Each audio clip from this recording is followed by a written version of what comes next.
This lecture covers problem identification and goal setting. The first step in the systematic problem-solving model, as indicated on this slide, is the definition of the problems and barriers faced. Problem identification is achieved through the use of interview strategies, perhaps most importantly through active listening. We might use tools such as the Assets, Limitations, and Preferences table to help us to identify the problem. This aligns with the Limitations section of our Assets, Limitations, and Preferences sheet. Please keep in mind that as rehabilitation counselors, we operate from a strengths-based perspective, and so we should not only be focused on minimizing limitations, but also maximizing assets and accommodating preferences. This being said, we do need to define or identify problems that require intervention. Problems need to be defined in ways that help us to determine how to deal with them, including contextual and contributing factors. In addition, there may be multiple problems, and problems will often have multiple components. Goal setting is the second step of the systematic problem-solving model. Goals need to be defined for the problems identified in terms that are as objective as possible so as to monitor progress in accomplishing them. In addition, sub-goals or steps towards ultimate goals need to be defined. Sometimes people come with a concern stated in the form of a problem. For example, my husband and I aren't getting along. In other instances, people may come with a concern stated in the form of a goal. For example, I didn't graduate from high school, so I want to get my GED or high school equivalency. Although problems and goals may be the flip side of one another, it seems best to start with where the person is coming from. If the concern is stated as a problem, then we can explore the problem, examples, contextual and contributing factors, and so forth, toward defining it in a way that we can figure out what to do. If the concern is stated as a goal, such as wanting to get the GED, we would probably guess that since the person is coming to us for help, he or she must have something standing in the way of accomplishing that goal on his or her own, which are barriers that need to be identified and may need to be defined as problems in their own right. Let's say that a barrier they are experiencing in getting their GED is a lack of transportation to get to the GED prep classes. In addition to being a barrier to the goal of obtaining the GED, the lack of transportation is also a problem in its own right. Once the problems have been thoroughly defined and a set of goals and sub-goals have been decided upon in collaboration with the person seeking services, interventions must be identified to address the problem and work towards goal attainment. Identification of interventions or strategies has three components. First, we should think of as many different interventions as possible for solving a problem and accomplishing a goal, which becomes a brainstorming problem. Some of the interventions may be services in the community where we would call upon others to help in addressing a problem. For example, a GED tutoring program at a community college. While other interventions might be counseling or other such interventions that we might provide ourselves depending on the setting in which we practice. Second, we need to identify the preferred strategies to implement from among those identified, which becomes a decision-making problem. Third, we need to organize the interventions into a comprehensive treatment or service plan. The interventions and strategies are implemented as the next step. Finally, evaluation runs throughout the process. If goals and objectives have been identified objectively and defined objectively, we can determine whether our interventions are helpful in moving toward accomplishing the goals, and if not, consider revisions to the plan. Let's turn our focus now to goal setting. How do you write a treatment goal? One strategy is to follow the structure of the SMART goal. SMART is an acronym standing for specific, measurable, attainable, relevant, and time-based. You will now watch a short video on SMART goals from the YouTube channel, Decision Skills. Regardless if it is professional or personal, we all struggle sometimes to achieve our goals. Many times our struggle is not because of a lack of effort, but rather how our goals have been structured. Anytime you set a goal or if you find yourself struggling while working towards a goal, keep in mind the word SMART. SMART is an acronym that can be used to help evaluate and add structure to your goals. SMART stands for specific, measurable, actionable, relevant, and time-bound. SMART begins with asking yourself the degree to which a goal is specific. This is arguably the most important part of establishing or evaluating a goal. The less specific a goal, the more difficult it is to determine how long the goal should take to complete or how to measure success. Consider the difference between a goal to get healthy versus the goal to lose weight versus the goal to lose 10 pounds. The goal to get healthy is much less specific than a goal to lose 10 pounds. The next question to ask: how is the goal measured? What determines success?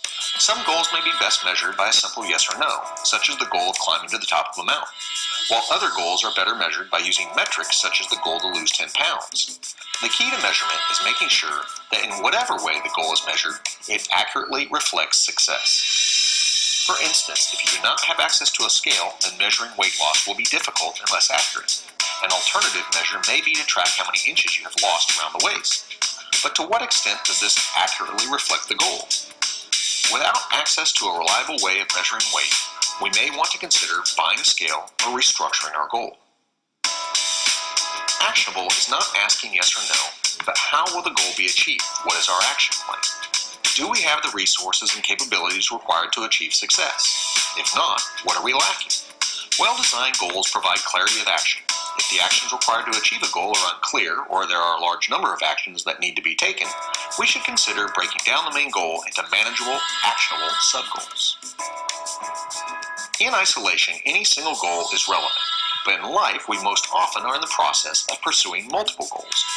A common issue we face is having too many goals at the same time, or pursuing the wrong goals. With this in mind, we need a mechanism to help us monitor our goals to make sure we are pursuing our most relevant goals at any given moment in time. One technique is to place goals in a matrix that looks at effort required versus perceived value of achieving the goal.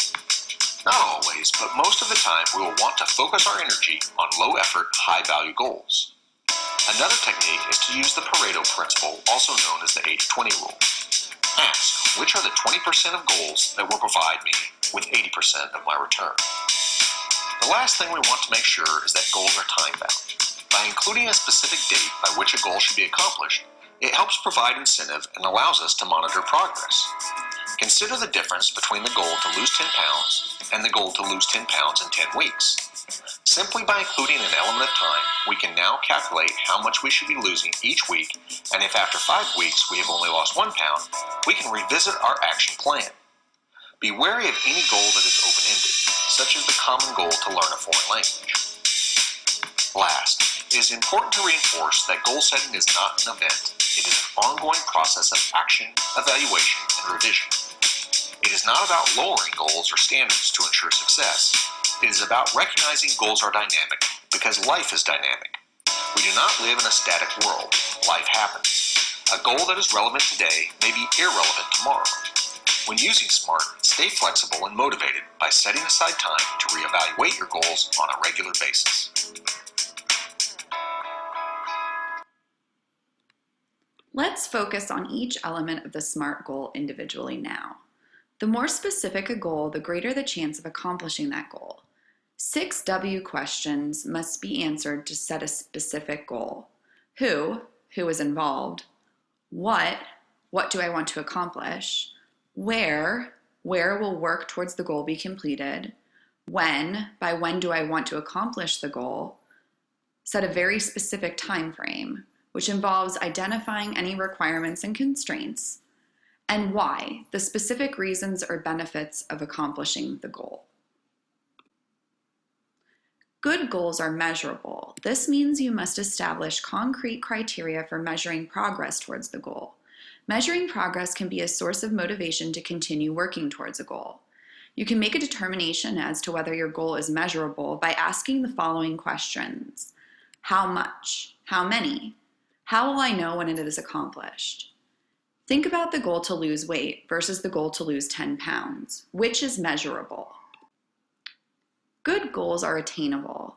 We are not in the business of setting people up for failure. Unattainable goals thwart hope, self-esteem, and self-efficacy. When you identify goals that are most important to you, you begin to figure out ways you can make them come true.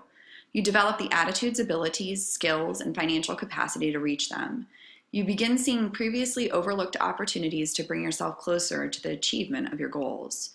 You can attain most any goal you set when you plan your steps wisely and establish a time frame that allows you to carry out those steps. Goals that may have seemed far away and out of reach eventually move closer and become attainable, not because your goals shrink, but because you grow and expand to match them. When you list your goals, you build your self-image, you see yourself as worthy of these goals, and develop the traits and personality that allow you to possess them. Setting sub-goals is one way to make longer-term, larger goals more attainable. Realistic goals are those which an individual is both willing and able to work toward.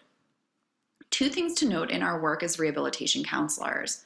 First, we need to be very careful not to make biased judgment calls about whether or not a goal is realistic for an individual we are working with. Stereotypes regarding certain disabilities may lead one to believe that a goal is unrealistic for an individual. This can result in minimizing the opportunities for growth presented to the individuals that we work with. In vocational rehabilitation, in order to qualify for services, one must be deemed able to benefit from VR to obtain employment. This eligibility criteria asks VR counselors to make a judgment call about the realism of the goal of employment for an individual with a disability. This is a great responsibility. To learn more about the eligibility determination process in vocational rehabilitation, you may want to check out the video resource at the YouTube address provided on this slide.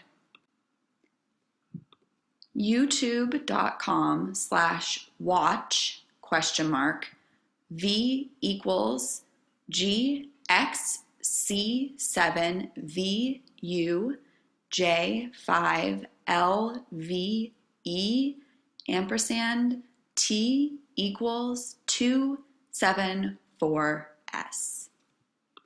It is worth noting that a higher goal may be more easily achieved than a low one because a low goal exerts low motivational force.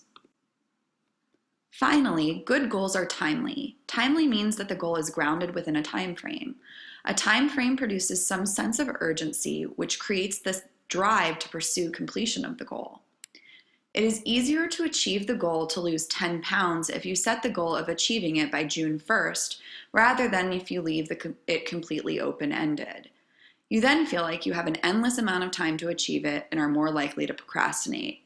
T in SMART goal can also stand for tangible. A goal is tangible when you can experience it with one of the senses, that is, taste, touch, smell, sight, or hearing. When your goal is tangible, you have a better chance of making it specific and measurable and thus attainable.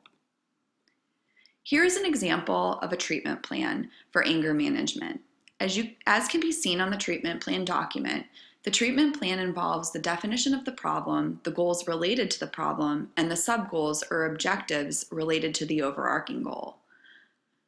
Note that each of the objectives or sub-goals are timely. There is a date listed by which each sub-goal is to be achieved. Specific interventions are listed and correspond directly with each of the sub-goals.